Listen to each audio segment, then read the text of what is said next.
Okay, let's try this again.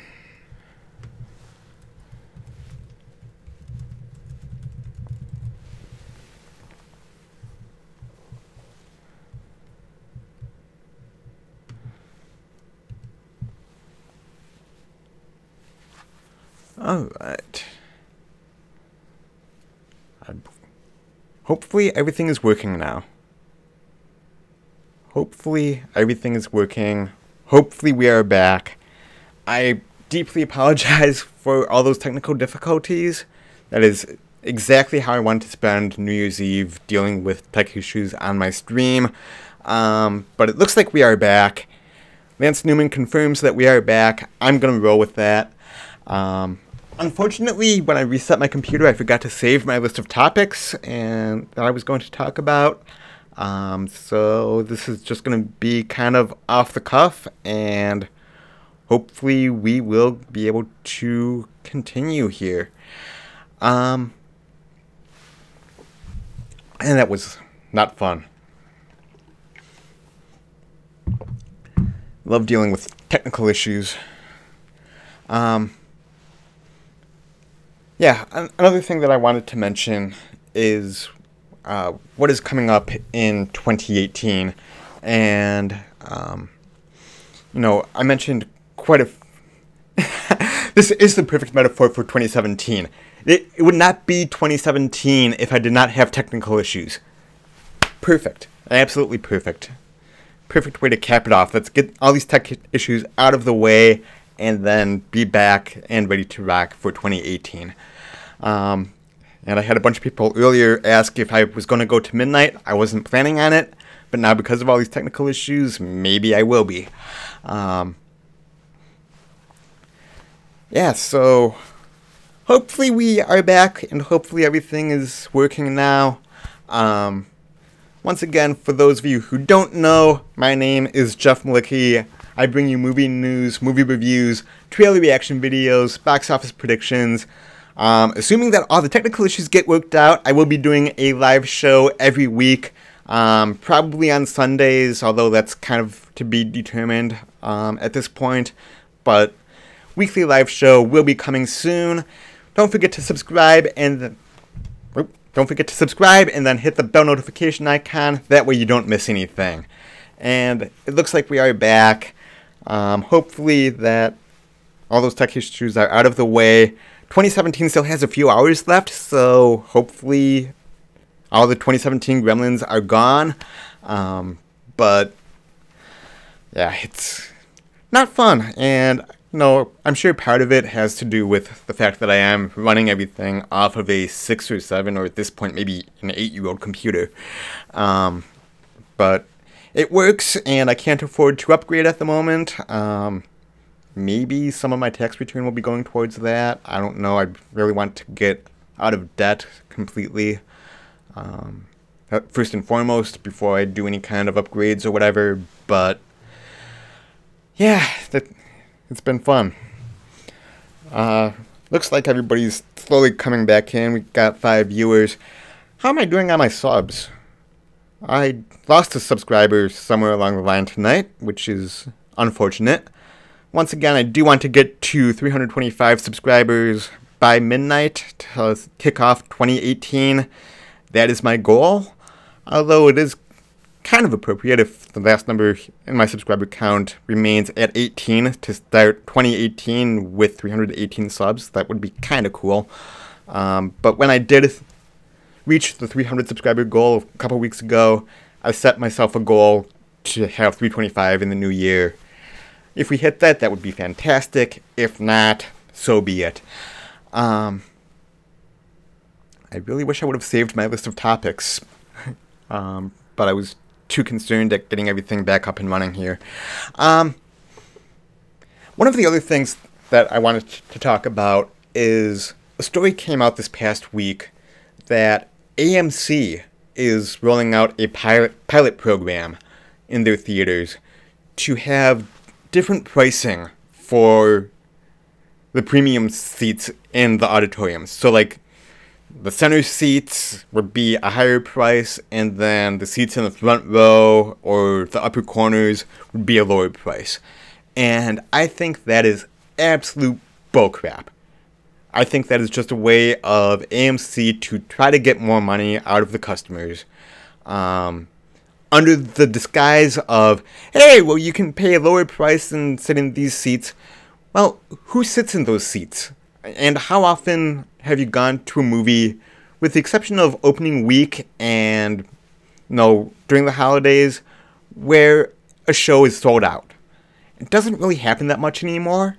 So, the chances people are going to want to sit in the good seats. So it just seems like it's a way for AMC, in this case, to try to take even more money from the consumer, and I think that is absolute bullcrap. I used to work for AMC. If I still worked at AMC, I would certainly let my manager know that I think this is absolute bullcrap. Movies are expensive enough. Movie theater attendance has been declining for many years now, and it doesn't show any signs of really increasing. So I think that is just a horrible idea. I would love to get your guys' opinion in the chat room or in the comments on the replay, what you guys think about AMC, because I think that's a horrible idea. But what do I know? I've only been working at movie theaters for 5 years, and, whatever. Only been a movie fan for 41 years, and yeah, I don't know anything when it comes to movies, so take my opinion with a grain of salt or whatever. But I think that is absolute bullcrap, and I hope that my theater chain does not follow suit with that, because people are gonna sit where they get the best view of the movie, and like as I mentioned, very rarely nowadays do you get a theater that is more than half full or more than 75% full or sold out. So people are gonna gravitate towards the better seats, and so by raising the prices on those seats, yeah, you can say that, oh yeah, but we lowered the price of the seats in the front row and in the upper corners and in the nosebleed section and whatever, but that takes away from the experience from the moviegoer, and people that want to sit in the seats, are not, they're going to be paying more, and I think that's absolute bullcrap. Famous the Boss, how you doing? Good to see you here now that my stream is back up and running and hopefully no issues.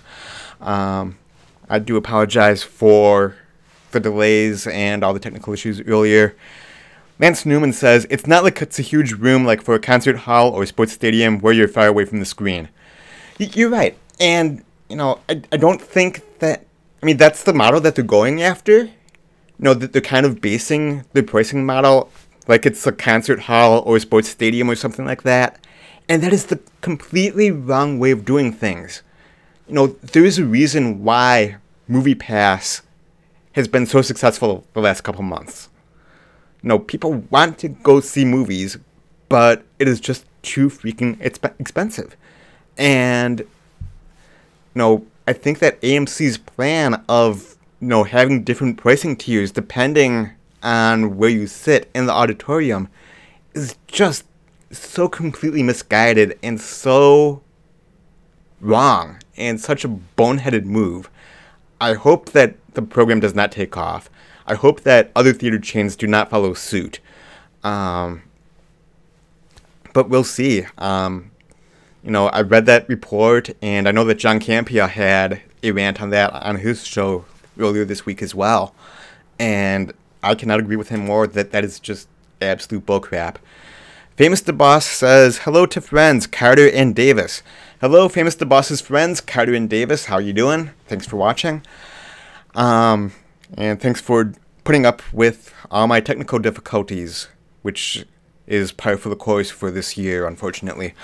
And again, got rid of my topic list when I rebooted my computer without saving that file, so we are just gonna go off the cuff and hang out and have fun and talk about whatever. I mentioned at the top of the previous stream and kind of here, 2017 has been a year with so many technical challenges and difficulties and computer issues and everything else.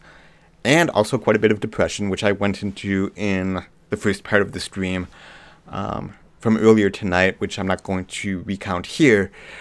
But hopefully everything is working now. Hopefully everything is settled. Hopefully everything's looking good and sounding good. And hopefully we are back. Hopefully 2018 will be a better year for me in terms of the technical issues. Again, I do want to be more consistent in doing videos and content for my channel. I do want to start up this weekly live show, which this is kind of a pilot episode of, and kind of riddled with technical issues so far tonight, but at least so far the stream seems to be going okay again. So hopefully I can get that off. Famous the Boss asks, what do you think of The Last Jedi? I kind of went over that in the first part of the stream, the earlier stream from earlier tonight. Me, I love it. I think it is in the top 5 Star Wars films. I totally understand the divisiveness. I totally understand people's criticism of it, because I was right there with them after my first viewing. After my first viewing, I was generally positive, but I needed time and a couple of rewatches to really process and understand the direction that Rian Johnson and the Lucasfilm Story Group is going in, and some of the choices that they made. And now that I have seen it 3 times, I do appreciate that. I think that they left the galaxy in a very, very interesting place. And I am definitely intrigued at where they are right now, and I'm dying to know where they go from here. There's certainly things that I would have done differently in the film. There is one subplot in the film that I would have taken out entirely, and it is a subplot that I don't like. It really takes me out of the movie. I don't like that subplot at all. But, I'm not a master filmmaker like Rian Johnson. I don't get paid millions of dollars. Famous the Boss says, do you think the Leia part was cringy? Yeah, I'm not really a fan of that scene. I think it could have worked a lot better and had the same effect if, rather than being blown out of the window and floating in space and using the Force and whatever, if she was trapped under a pile of rubble and, use the Force to lift up these heavy pieces of rubble from the ship. I think it would have achieved the same effect and would not have been as, like you said, cringeworthy or take me out of the moment as much as it did in the final film. That is one of the things that I would have done differently if I was in charge. But I'm not Kathleen Kennedy. I'm not Pablo Hidalgo. I'm not Rian Johnson. I don't get paid millions of dollars to come up with these ideas. Did you hate Rose? I did not hate her as a character, but that subplot with her and Finn on Canto Bight, where they have to find the Master Codebreaker and going on the casino planet and riding those weird horse-giraffe hybrid weird creature things, felt more like a Harry Potter film, if I'm being honest, than it did a Star Wars film, and it really took me out of the movie. I didn't mind it as much in subsequent viewings, but that is the subplot that I was referencing when I said that there is one subplot that I would have cut out entirely. Because it didn't amount to anything. It didn't progress the story. They could have done something better and more interesting with the characters of Finn and Rose on their side mission, and achieved the same effect. I've seen it 3 times now. I saw it once opening night, once a couple days later, and then a few days after that I saw it in 3D on the Ultra screen at a sister theater of the one that I work at. And I do love it more, and I appreciate it more the more times that I think about it, the more that I have time to think about it and understand where they were going and why they did what they did. But I totally get why people dislike the film. I'm a little confused as why they hate the film, but I do understand the dislike because it is a very different film, and different from what we thought it was going to be, and the expectations that we had, and all the fan theories and expectations and everything. So, again, for me, it's in my top 5 Star Wars films at number 5, but I totally understand people having a different opinion. Ryan O'Toole, how you doing, man? Just got done watching Wind River, fantastic film. I told you, buddy, that film is amazing. I love it. I probably should have rated it higher than I did on my year-end list. I think I had it at number 7, if I'm not mistaken. Probably should have bumped that up a place or two. But for the rest of you, if you have not seen Wind River, definitely go ahead and check it out. In my opinion, it is one of the best films of 2017.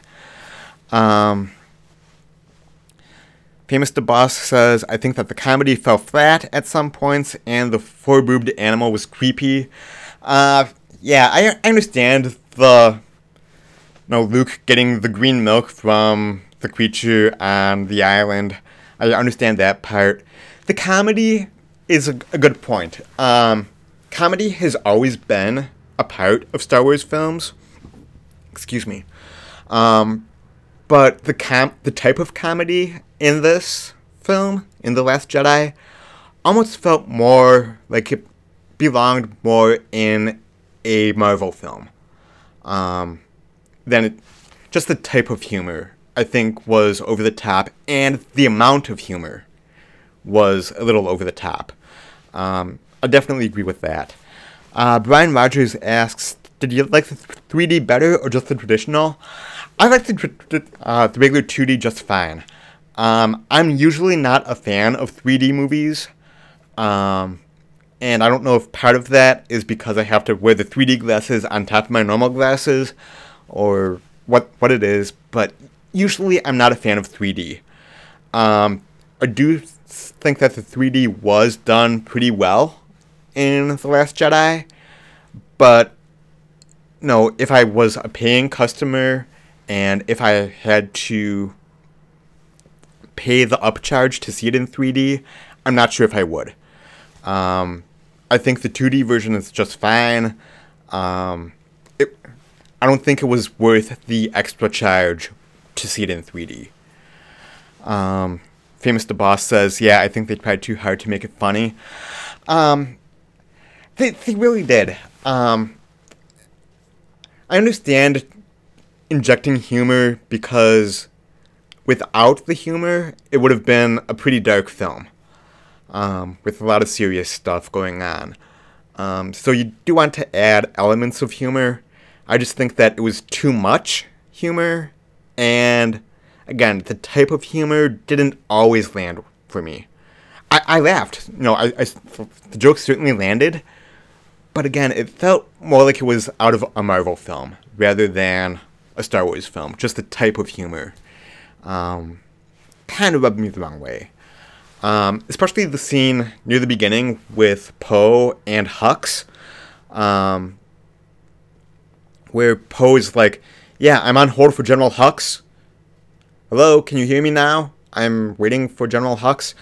That's like, Earth cell phone kind of humor. Like the old Verizon guy, can you hear me now? I don't think that has a place in the Star Wars universe. It worked for Poe's character because, in The Force Awakens, near the beginning of that film, Poe is talking with Kylo Ren, and he's like, who talks first? Do I talk first? You talk first? I can't really tell with the mask. So it fit with Poe's character, but again, the type of humor just, it felt out of place. Yeah, you can go ahead and do spoilers. The movie's been out for 3 weeks. Those people who have wanted to see the film probably would have at this point. If not, if you have not seen the film yet, and if you don't want to get spoiled, just fast forward through about the next 5 minutes or so, and then we will move on to a different topic. But yeah, Famous the Boss, by all means, if you want to talk spoilers, we certainly can here for the next few minutes. Ryan O'Toole says, when it comes to The Last Jedi, the whole Casino Planet scene with Finn and Rose could have been taken out of the film. The rest I really liked. Yeah, it is MCU-level humor, but it didn't really bug me. Yeah, Ryan, you're making the same points that I did earlier. The whole Canto Bight scene, that whole subplot with Finn and Rose could have been cut out of the film entirely. I think that it could have worked a lot better if the Master Codebreaker that they were going after ended up being Lando. I heard that theory, or that kind of alternate universe. I heard that story earlier this week, and I think that would have been really good. It would have been nice to see Billy D. Williams in another Star Wars film. Especially since they killed off Han in the previous film.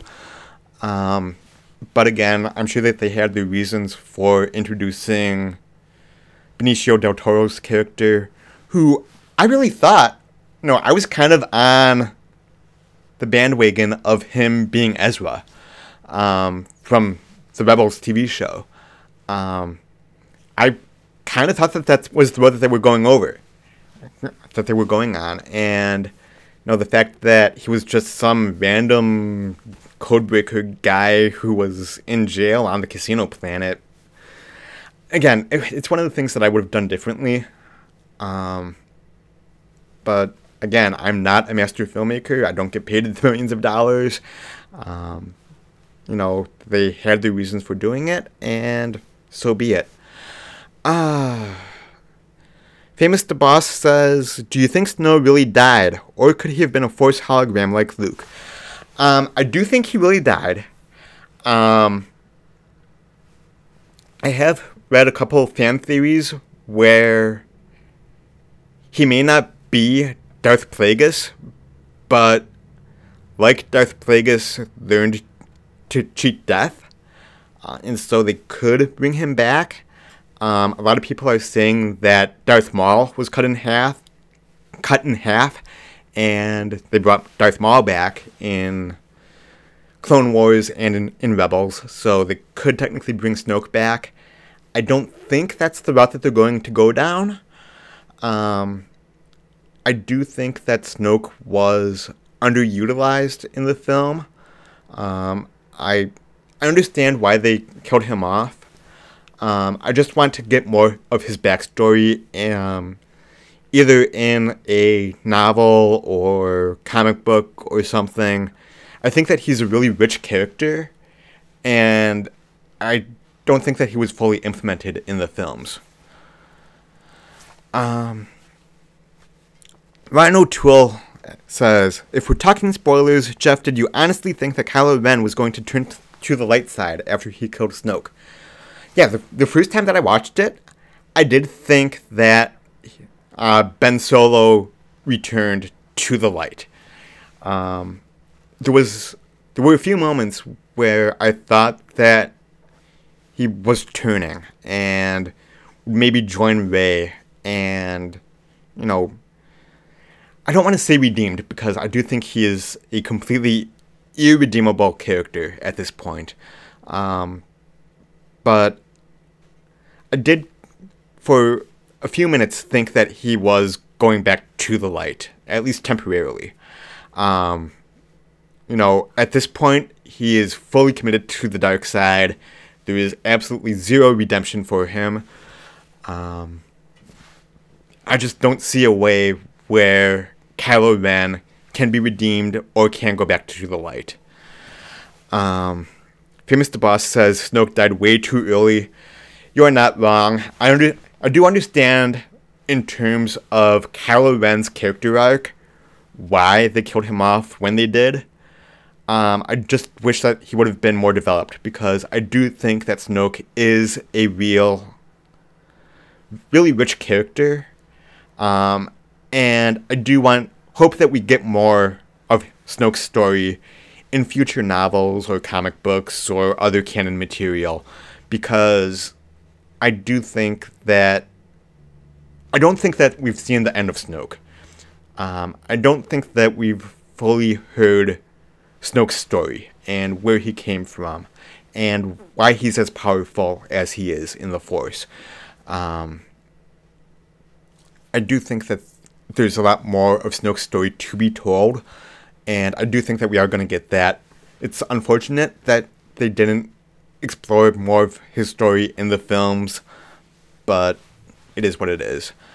Ryan O'Toole says, were you surprised that Rey's parents are a bunch of drunks who abandoned her? Yes and no. This is one of the risks that Lucasfilm has taken, and I think it is brilliant. For the simple reason of what Kylo Ren says to her. He says that you are nobody. You have no place in our story. Meaning the Skywalker story. No, what are you doing here?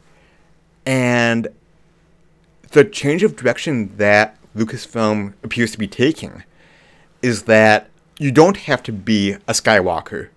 You don't have to have lineage to be a powerful Force user.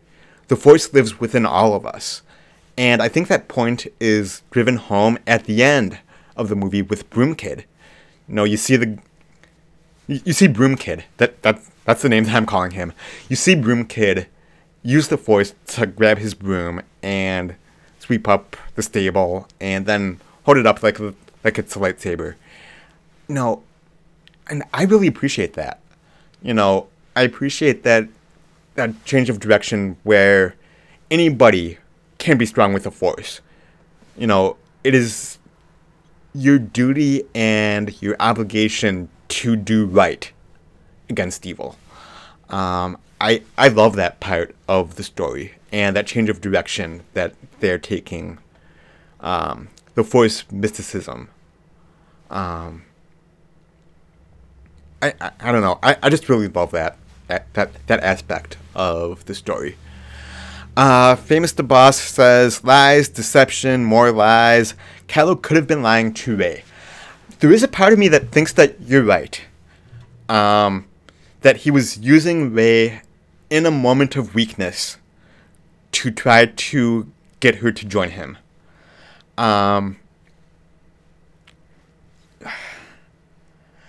Although, if I had to put the over-under, I would put it at, I'd set the line at, 35% that he was lying. I do think that he was telling the truth. And I do appreciate that if that is true, if he gets, or if Rey's parents were a bunch of nobodies, I totally love that fact. Again, going back to the fact that anybody can be strong in the Force.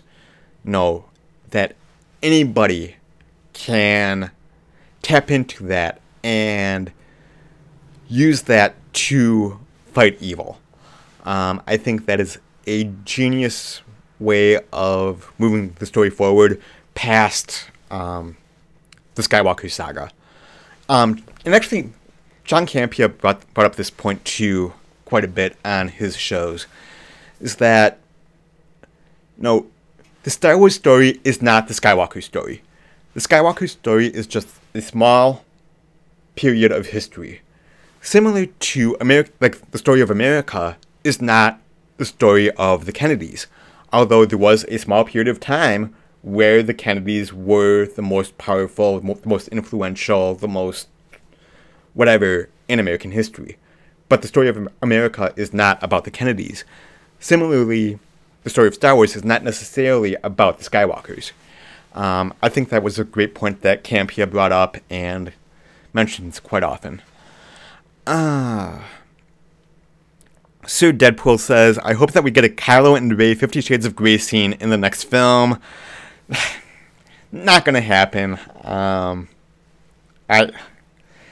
Leave that for fan fiction, and who knows, maybe that fan fiction will be turned into a bad movie eventually, just like 50 Shades of Grey is bad Twilight fan fiction.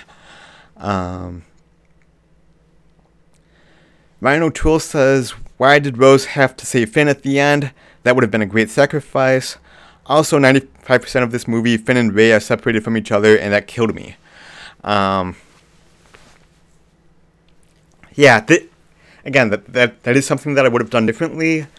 I do think that would have been a very bold choice to have Finn sacrifice himself like that.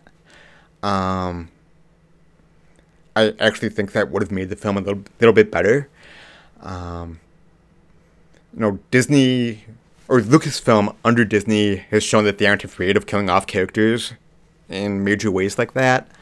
So I do think that would have been an interesting take. And I think it would have been pretty poignant if Finn sacrificed himself like that. Again, that is one of the things that I would have done differently if I was in charge, but clearly I'm not. And there we go. Princess Peach says, 50 Shades of More Kinky Fuckery. Jeff, you mad dog.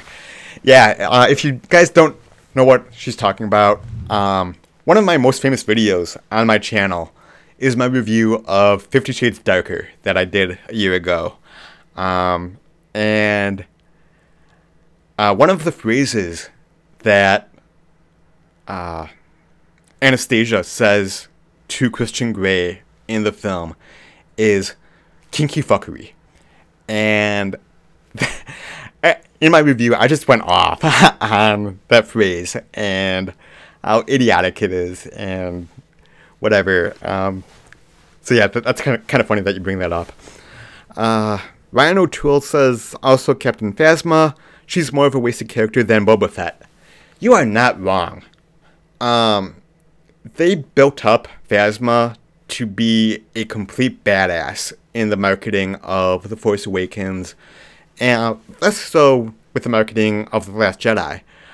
But talk about a waste of a character. Especially when... I've not read the book. It's sitting right over there on my coffee table, though. Not read it yet, but there is a novel that they put out earlier this year called Phasma. And apparently they built her up to be like this complete badass and like the most menacing and most terrifying stormtrooper commander that there's ever been. And you do not get that at all in the movies. I read some fan theories and whatever that, oh no, Phasma's still not really dead. They've killed her off twice in the films. They killed her off in the Force Awakens, and they killed her off again in The Last Jedi. She's dead. And I agree, man. Such a waste of a character. Especially, like I said, when in other canon material and in marketing, they built her up to be this completely powerful, complete badass character. And, what do they have to show for it? She's in the first movie for a few minutes. She's in the second movie for a few minutes. They killed her off twice. Yeah, really wasted character. And again, one of the things that I would have done differently if I was in charge of Star Wars, but clearly I'm not. Sir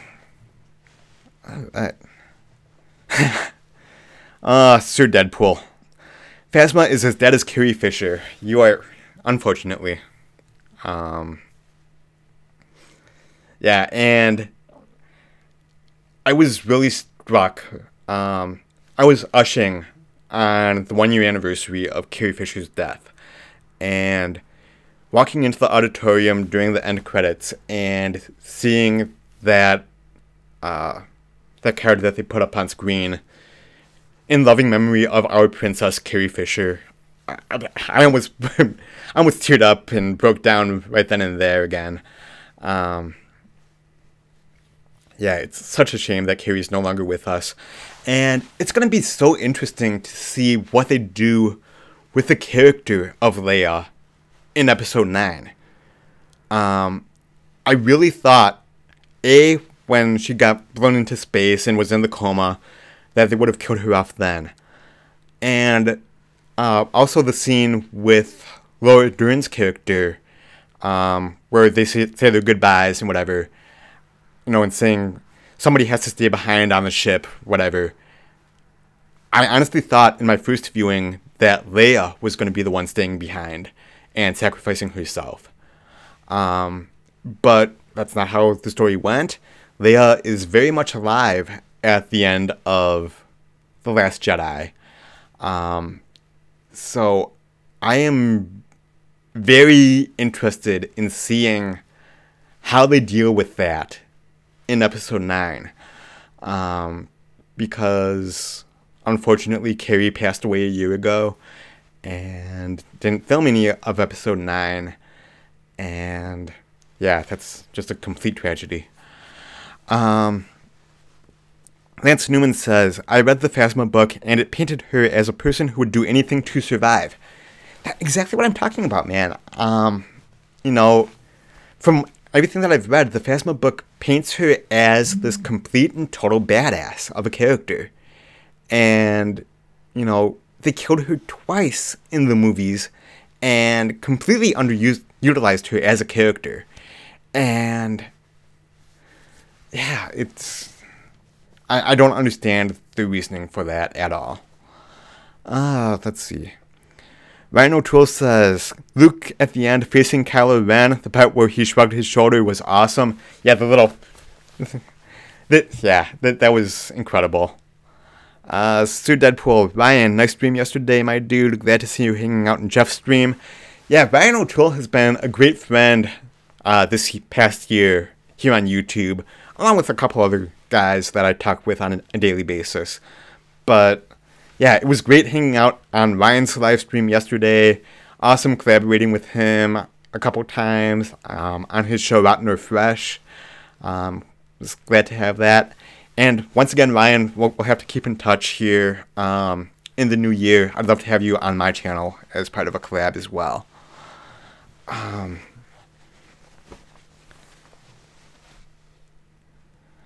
Princess Peach says, Jeff, name your main YouTube friend group. If you're talking in terms of friends that I'm close to, Ryan O'Toole, definitely. Howell's Hollywood Reviews, Russell Howell. He was in here earlier. Good friend of mine. Sean Chandler Talks About. Tyler Tompkins. Cody Leach. Durbin from Durbania. All these guys I talk with on a daily basis. In Facebook chats and text messages and everything else. All of them are great YouTubers. All of them are very dear friends. And if you are not familiar with them, and if you are not subscribed to them, definitely go ahead and check them out. Princess Peach says, no Jay Vaders. I've talked with Jay a couple times. We are Facebook friends. I'm just not that close to him at the moment. He is a cool guy, though. I definitely appreciate his channel. I love watching his videos. Just that we have not really developed that close a relationship yet. Ryan O'Toole says, no props, you're Deadpool. Glad to have you and Jeff in my live streams all the time. Yeah, it's fun. I love doing these live streams and hanging out with all of you and talking back and forth with movies and everything. That is part of the reason why I want to do the weekly live movie talk show. Just to have this back and forth and everything else. And actually, speaking of that, let me pull this up here. If you guys have a question or a topic that you want on one of my future Sunday live streams, go ahead and email me anytime, mailbag@jeffitosmovieblog.com, and put the word topic in the subject line. Once again, that's mailbag@jeffitosmovieblog.com, and put the word topic in the subject line. If you don't put the word topic in the subject line, the way that my spam filter is set up, I may or may not get your email. So that's really important to put the word topic in there. But yeah, if you have any topics or questions or anything that you want to talk about on a future live show, by all means, go ahead and email that. Sir Deadpool says, what movies are you looking forward to in January? In terms of wide releases, this month is going to be really kind of weak. I do want to see Paddington 2 because I loved the first Paddington movie. I thought it was really adorable and really looking forward to that. But I am looking forward to catching up on some of these smaller, limited Oscar-type movies that I've not seen yet. I've still not seen Disaster Artist. I still have not seen Lady Bird. I've still not seen Three Billboards. I, Tanya, Call Me By Your Name, The Shape of Water. None of those movies have shown up at my theater, and they've been in really limited release and I've been working so much I have not been able to go to other theaters to go see them. So I definitely want to catch up on those movies here this month as well. How am I doing on my sub count? How close am I to 325? Still at 318. Like I said, that's kind of disappointing, but it would kind of be appropriate to start 2018 with 318. I would love to be at 325, get that nice round number there, but yeah, there it is. Shape of Water is so good, Jeff. Yeah, I'm hearing really good things about it. I'm not even sure if it's playing anywhere around me, or not. But that is definitely one of them that I want to check out. Ryan O'Toole says, I'm excited to see The Post, Molly's Game, and Phantom Thread. Yeah, all three of those movies as well, man. I'm hearing very good things about. This is kind of one of my favorite times of year because you get all these smaller, limited release, Oscar-type movies that are really good. It's just unfortunate that none of them are playing at my theater currently. Ryan Rogers says, do you think The Commuter is going to bomb, or does Liam Neeson have another hit? I do think it's going to bomb, unfortunately. That's not saying that I don't think it's going to be a lot of fun, because it could be a fun and entertaining movie. I just do not see it doing well at the box office at all. Sir Deadpool says, Molly's Game is definitely one I'm looking forward to. Yeah, I remember seeing the trailers for that a couple months ago, and I'm definitely intrigued and definitely want to see that. Ryan O'Toole says, The Disaster Artist, Lady Bird, Shape of Water, and Three Billboards are all great films. Yeah, I have not had a chance to see any of them yet, unfortunately. But they are all movies that I am looking forward to.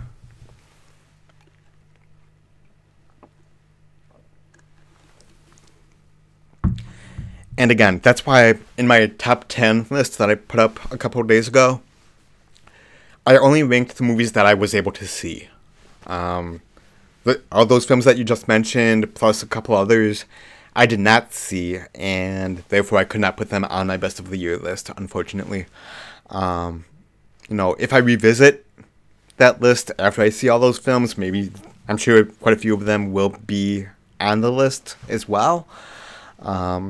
But because of working and not having those films at my theater and not having the time to go out to a different theater to go see them, no, unfortunately I won't be able to see them until sometime next month. Ryan O'Toole says, I just finished my most anticipated video today. That will be uploaded tomorrow. Looking forward to seeing that, man. I will be recording my most anticipated video in the next day or two as well. Look for that no later than Wednesday on my end.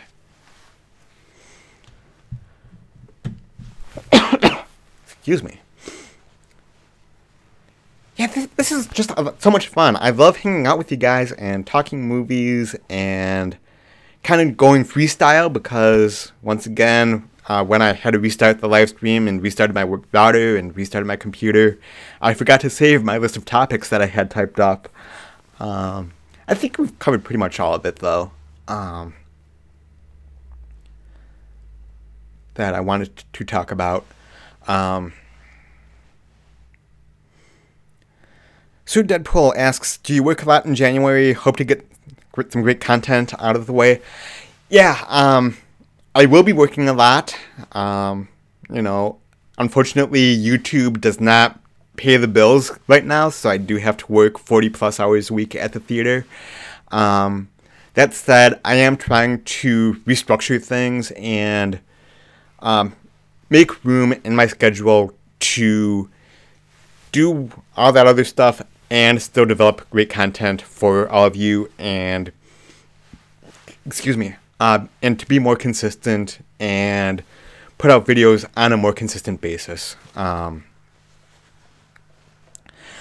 Newman asks, were there any limited release films of note in 2017? Not that I've seen. However, Ryan O'Toole and Sir Deadpool and a couple other people have mentioned quite a bit of them. The Disaster Artist, Shape of Water, Lady Bird, I, Tonya, 3 Billboards. All of those are worth seeing. From what I'm hearing nothing but good things about all of those films. And they are right now currently limited. Hopefully they get wider releases as we get deeper into awards season, and with all the nominations and everything. Hopefully they show up at a theater near you and at my theater, so I actually get a chance to watch all of them. But yeah, there's definitely a lot of great films out there, and a lot of great original films out there that you can see. Ryan O'Toole says, I work at a grocery store as a bagger and parking lot carriage person, so yeah, I would love to work on YouTube full time. That is the dream, my friend. That is certainly the dream. And it is achievable. I mean, it may take a while, but you take a look at some of the people in our sphere, even in our circle, there's quite a few people that are well on their way to being able to do this full time, and I am so happy for them, and there's no reason why we can't do that as well. Deadpool says, you should start a YouTube movie reviewer production studio. I don't think there's quite the demand for that, but yeah, interesting thought, you know. Excuse me. Yeah, as I mentioned in the other stream, I'm not feeling 100%. I've got a little bit of a sore throat and a cough and everything, from being overworked and all the holiday stress and everything else. But we're plowing through. You know, I'm feeling good for the most part. But again, no, if I start losing my voice or whatever, that's why.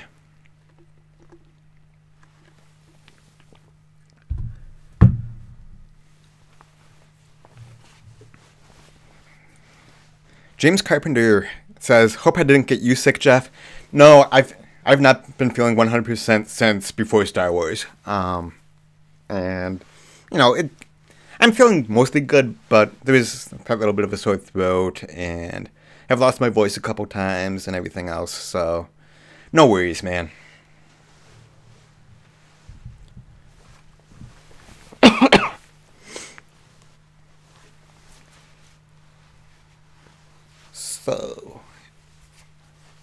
So what movies are you guys looking forward to watching in 2018?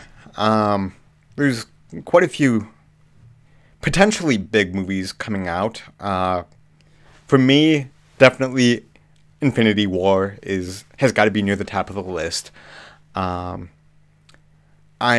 interested in seeing Solo, a Star Wars story. They had a couple of leaked images, poster art that came out a couple days ago. And I really need to see a trailer for that before I can fully get on board. I like Alden Ehrenreich. He was the best part of Hail Caesar, in my opinion. Getting Donald Glover to play Lando is a brilliant casting choice. I think he's really great. But again, I think it's all going to depend on the trailer and if we actually buy Alden Ehrenreich as Han Solo. I'm not somebody who asked for a Han Solo story. I don't fully understand why they're doing a Han Solo story. But, you know, we'll see. I need to see the first trailer before I can really move that up on my most anticipated films list. Ryan O'Toole says, I got a cold before Christmas. I hate colds. That was before Last Jedi, but I feel better now. Yeah, this cough and sore throat's just been hanging on. I feel like I'm at like 95 to 99%, but yeah, I've not been at 100% since before Star Wars, unfortunately. And it is what it is.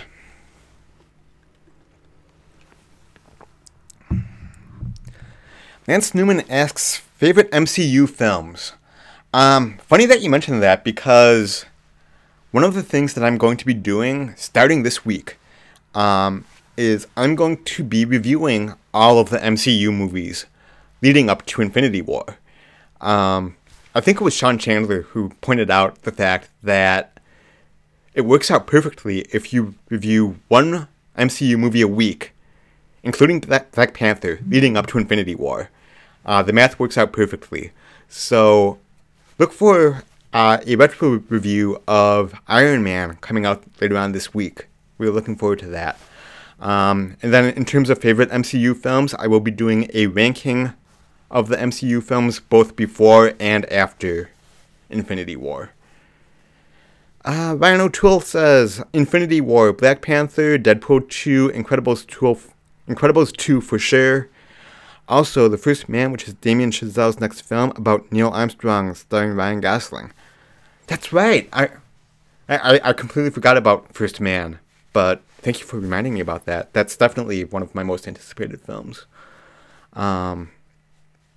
I love Damien Chazelle as a director. Damien Chazelle and why am I forgetting the other guy's name at the moment? Yeah, there's a couple of great up-and-coming directors that I will definitely see anything that they put out.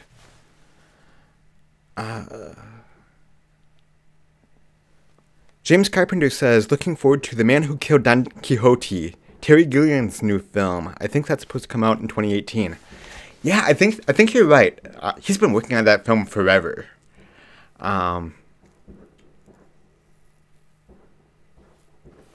As somebody shooting off fireworks in the background.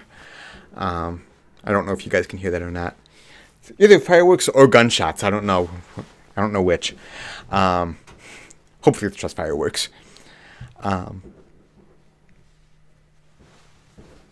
James Carpenter also says, and Radagon, the new Terrence Malick film. I've not heard anything about that. So I'm not sure what that one's all about.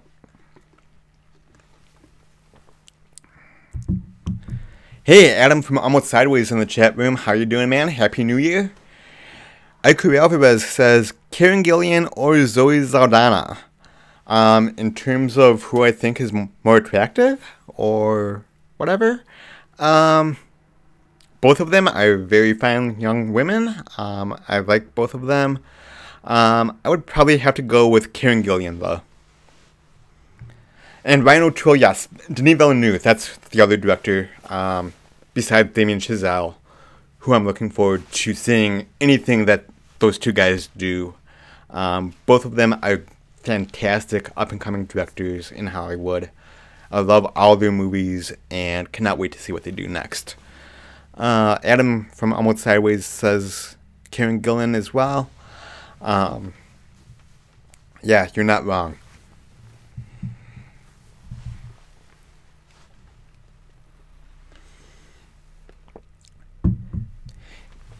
Thank you guys for hanging out. How did you feel about Enemy? I really like that film quite a bit, actually. Excuse me. And let's check in with my live subscriber count. Still at 318. Yeah, I would love to get to 325, but there is something appropriate with having 18 as we head into 2018. So be it. I'm just glad that I'm not losing any more subscribers. I was at 319 at one point today. Yeah, once again, thank you guys for hanging out here in the chat, spending your New Year's Eve with me. Thank you for putting up with technical difficulties earlier. Glad things seem to be working again finally. Ike Alvarez says, did you see Jumanji Welcome to the Jungle? I have not. I hope to see that tomorrow after my shift, after I get done working. Hope to see that tomorrow night. James Carpenter says, if you like Enemy, you should check out The Double. Same year and based off the same book. I'll have to look into that, man. Adam says, such a fun movie. I'm assuming that you're talking about Jumanji. I'm really looking forward to that. And I mentioned that in my earlier stream, or the first part of tonight's stream. Sean Chandler says, can I tickle your feet? Sure, I guess. You know, if your arms are long enough to reach from Austin all the way up to Milwaukee, be my guest. Good to see you, Sean. Thanks for hanging out, man. Ryan O'Toole says, Denis Villeneuve is my third favorite director. Blade Runner 2049 is my favorite film of his. Arrival was great as well. Yeah, Blade Runner 2049 was a fantastic film this year. Let's see. The Double has Jesse Eisenberg and directed by Richard Ayoade. Love that guy.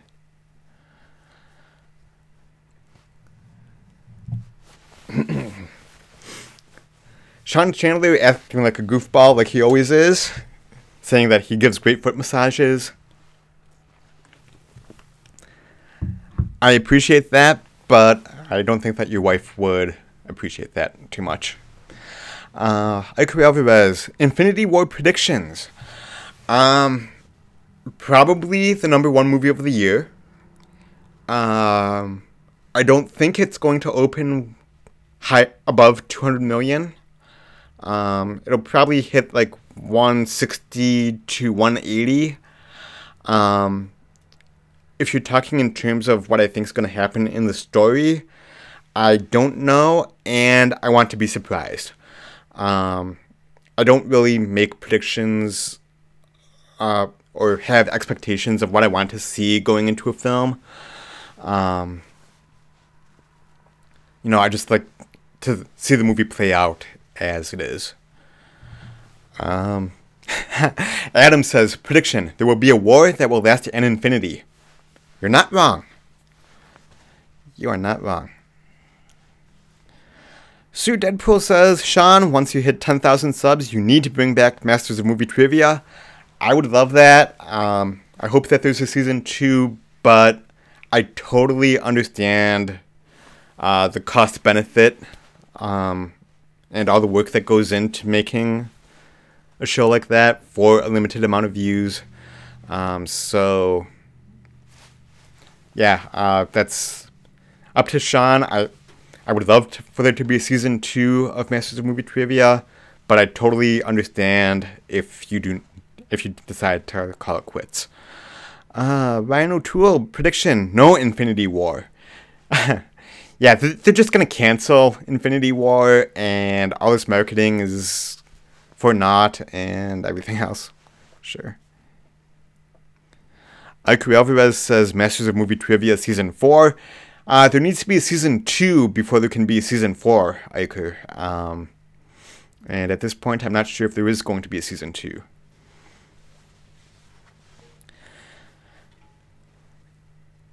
Yeah, Sean Chandler says, I don't know. Get so many requests to bring it back. It's just so time-consuming to write questions, prep, film, and edit. Yeah, I totally understand that, man. It was definitely a fun time. Thank you for having me part of that series. But I totally understand if you don't bring it back.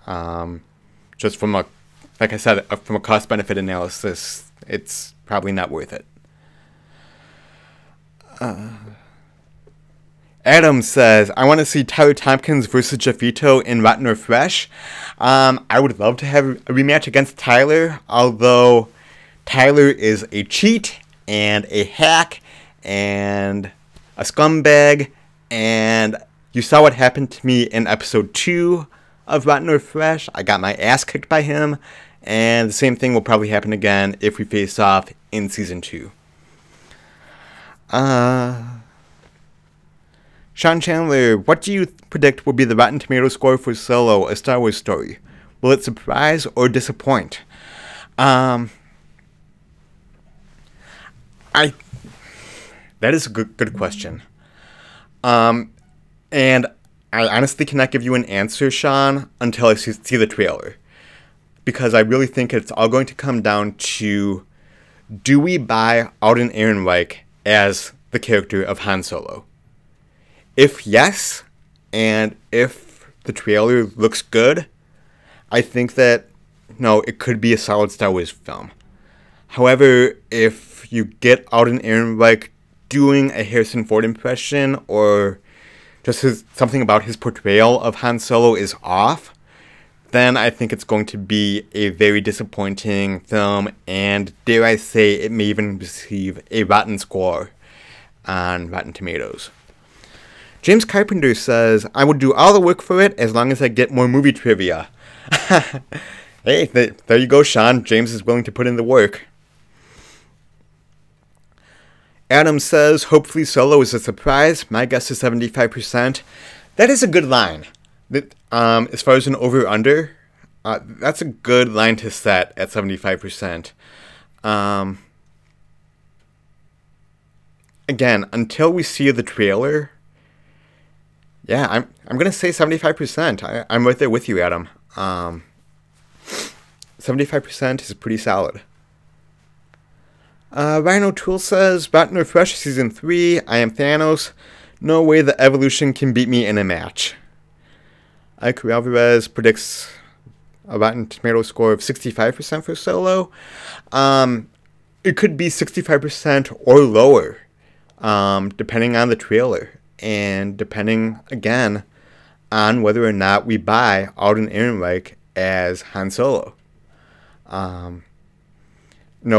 As I mentioned, there was that leaked poster art that came out earlier this week of Alden Ehrenreich as Han Solo, and I like it. It looks okay, but I do definitely need to see the trailer.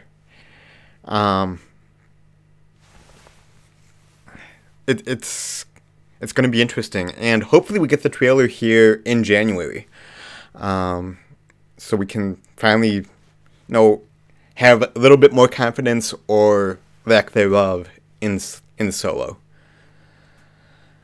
Adam and Ryan trash talking about Rotten or Fresh.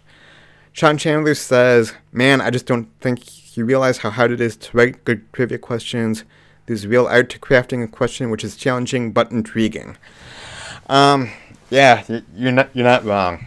I helped write a couple questions for a couple episodes of Masters of Movie Trivia, and yeah, it is a lot of work. It is quite challenging, and to that point, I give so much credit to Chris Skaliski, who writes all the questions for the Movie Trivia Schmodown. I don't know how that guy does it, but I'm glad he does, because I love watching and playing along with the Schmodown. I cannot wait for the new season to start.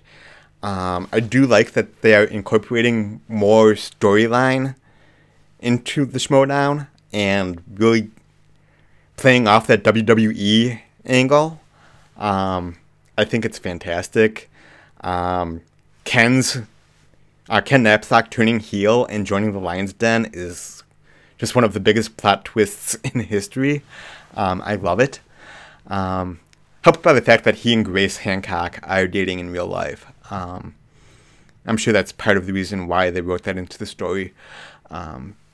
But yeah, gotta love the Schmodown. James Carpenter says, all my questions would be either about pretentious movies, Guy Ritchie, or Christian Slater, so you may be right. Nice.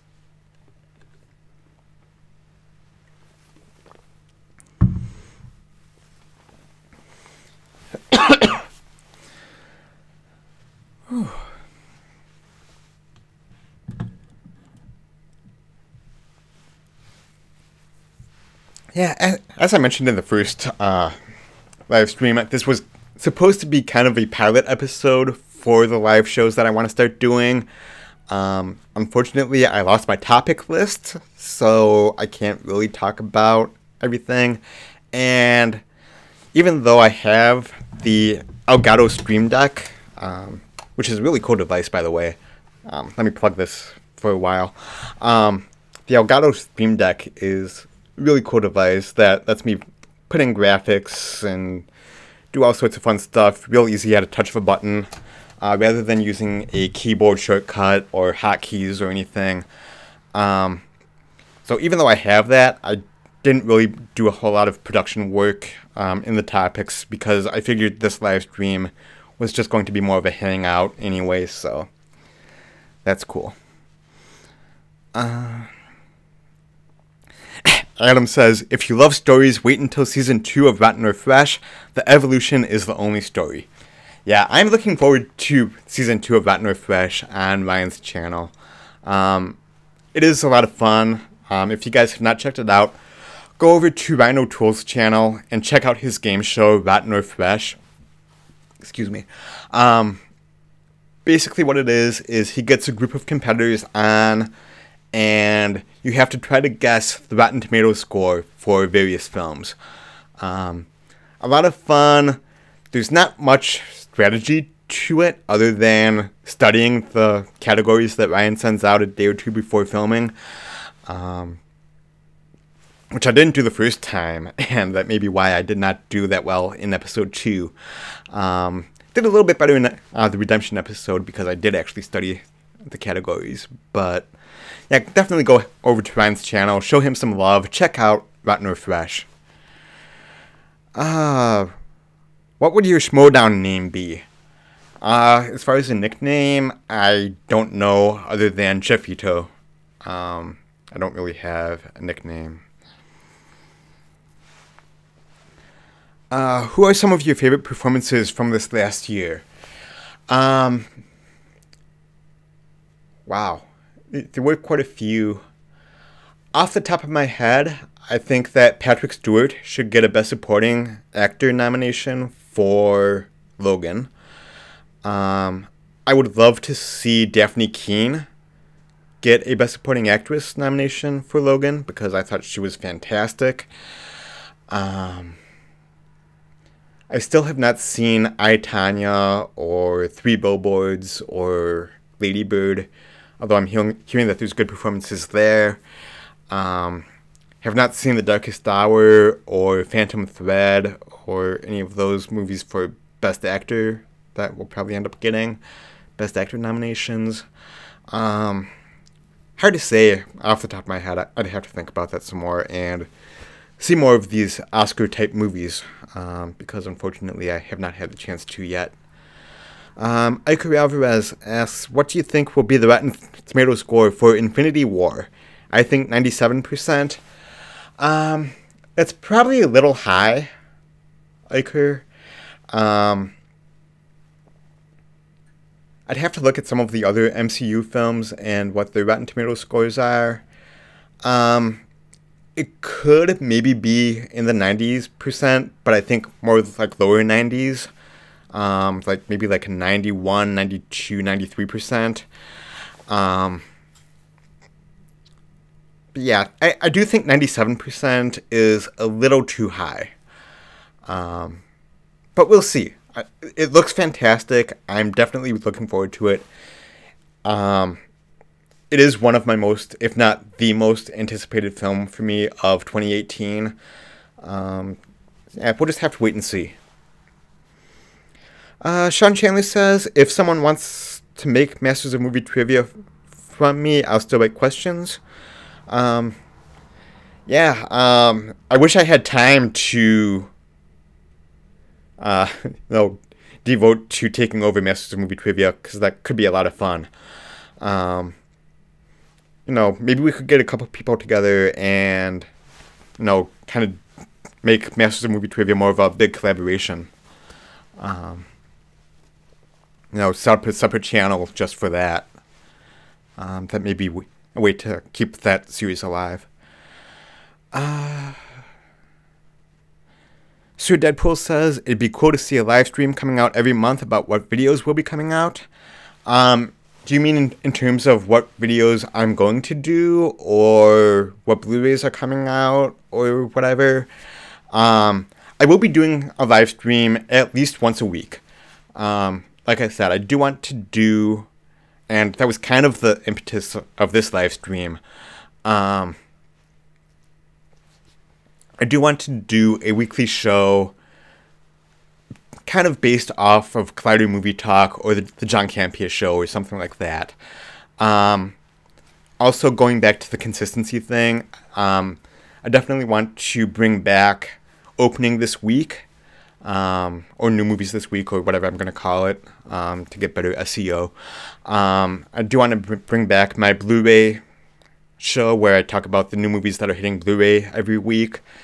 I do want to bring back, or continue to do the box office predictions. That's always going to be a show that I want to do every week. So yeah, I do definitely want to be more consistent in my programming and creating more content for you guys. Let's see. Ryan O'Toole thinks Infinity War is going to hit 100% on Rotten Tomatoes. I think that you might be dreaming a little bit, my friend. I don't think it's going to be quite that high.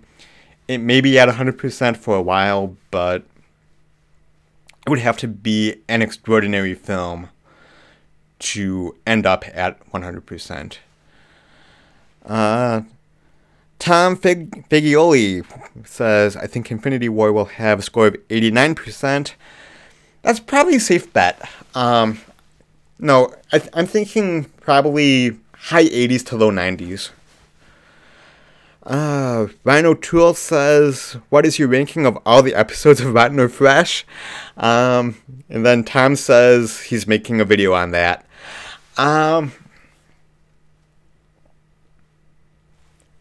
I would have to think a little bit more about that.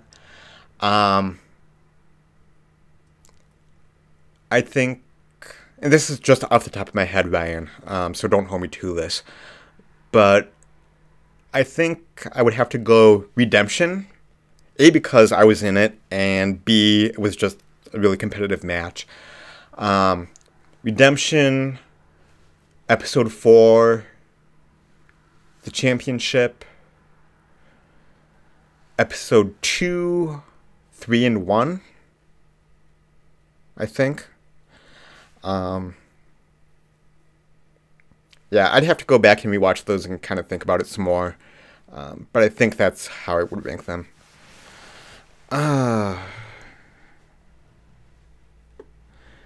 Sir Deadpool says you should have your videos made a few days before you release them in case unexpected events come up that prevent you from filming. Definitely, that is part of the plan in terms of the Blu-ray show and in terms of opening this week. With movie reviews, that's a little bit more difficult because obviously I have to see the movie first and then do my review, and then I generally upload my video right away. But yeah, in terms of box office, well, even box office predictions a little bit, but the Blu-ray show and opening this week will definitely be filmed ahead of time. Again, in case of technical difficulties or unforeseen events.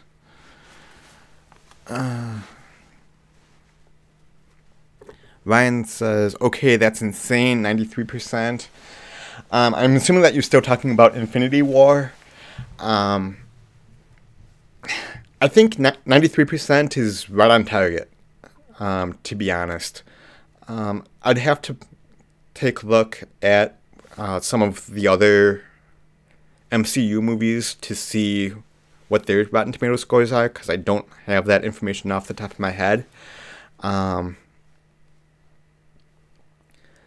But, I mean, like, Aiku's prediction of 97, your prediction of 100, I think that's just way too high. I don't see that happening. Like I said, just my estimation and my prediction is going to be high 80s to low 90s, and 93% is right in that ballpark.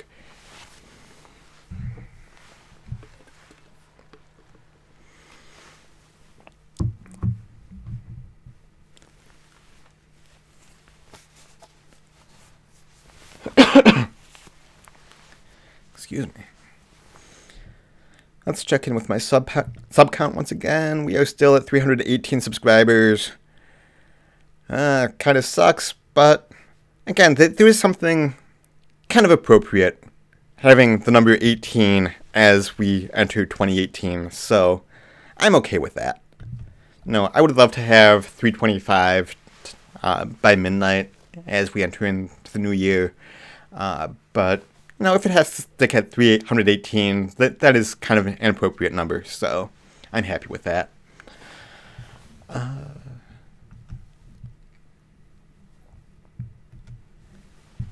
Yeah, so we've been part 2 of this stream has been going for an hour 17 minutes already. That's insane. Time flies when you're having fun.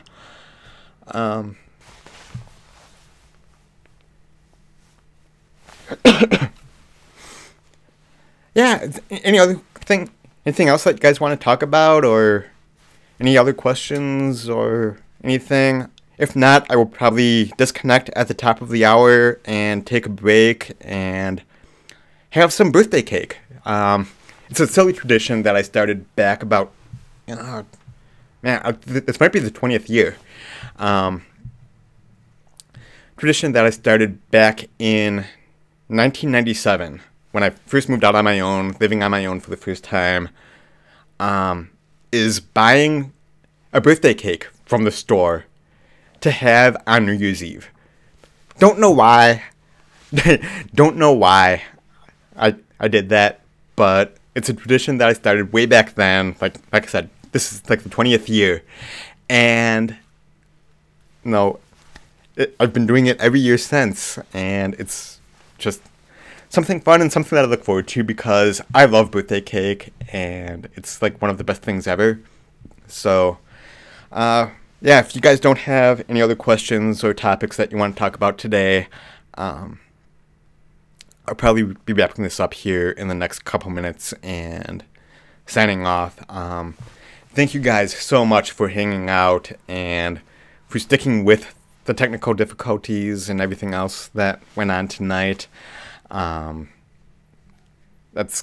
kind of crazy that 2017 ended the way that all of the rest of 2017 has been with me, with technical difficulties and computer issues and everything else.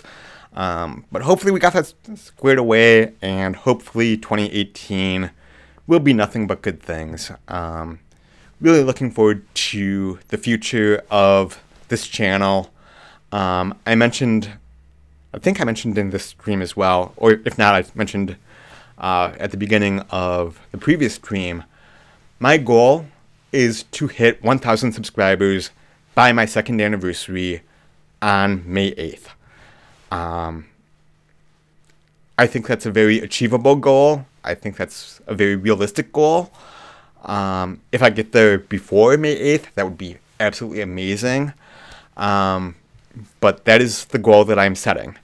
And I would love your help.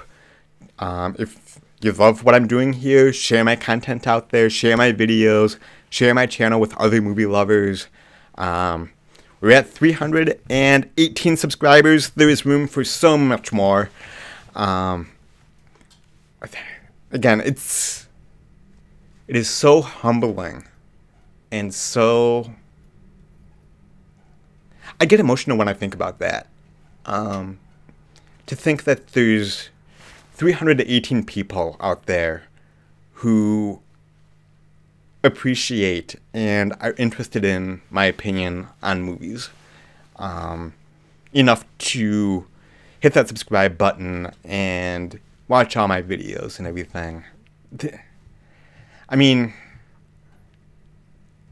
God, I'm getting... It's an amazing feeling. And I cannot thank you guys enough. To think of the fact that there's 318 people out there who like what I'm doing is unbelievable. And again, I cannot thank you guys enough. If I had to get up on stage and in an auditorium filled with 300 people and talk movies or whatever, I would be a nervous wreck. I would be speechless, and I would probably poop my pants. But there's something really interesting about the connection that we have on YouTube and on Facebook and on Twitter and everything. I do consider you guys my best friends. And that goes to all the people that I talk with on a daily basis. Ryan, Russell, Sean, Tyler, Cody, Durbin, Adam from On What Sideways. All of you guys are definitely among my best friends. But also the rest of the 318 of you. Just thank you so much for all the support and the encouragement and putting up with all the technical difficulties and inconsistency and all the ups and downs and my depression and everything else that occurred in 2017 here. It is my resolution, it is my pledge, it is my guarantee that I will be more consistent and put out more content and better production and better camera presence and all of that. I'm just getting started. As I mentioned a couple times in this stream and in previous streams, I would love nothing more than to go full-time on YouTube and make talking about movies my career. And I'm not going to stop. I'm just getting started. 2017 definitely had its ups and downs, but 2018 is shaping up to be a fantastic year. I cannot wait for everything that is going on, everything that I have planned, and just, again, thank you guys so much. Oh my gosh, Ike Alvarez asked me to do a top 100 movies of all time. Whew. You are a Patreon supporter, Iker, and I greatly appreciate that. That would be a lot of work, but we'll see. Maybe for my 2-year anniversary, I will do that. Maybe for my 2-year anniversary on May 8th, I will do that. That is something that I will seriously consider. That could be a lot of fun. But again, that would be a lot of work.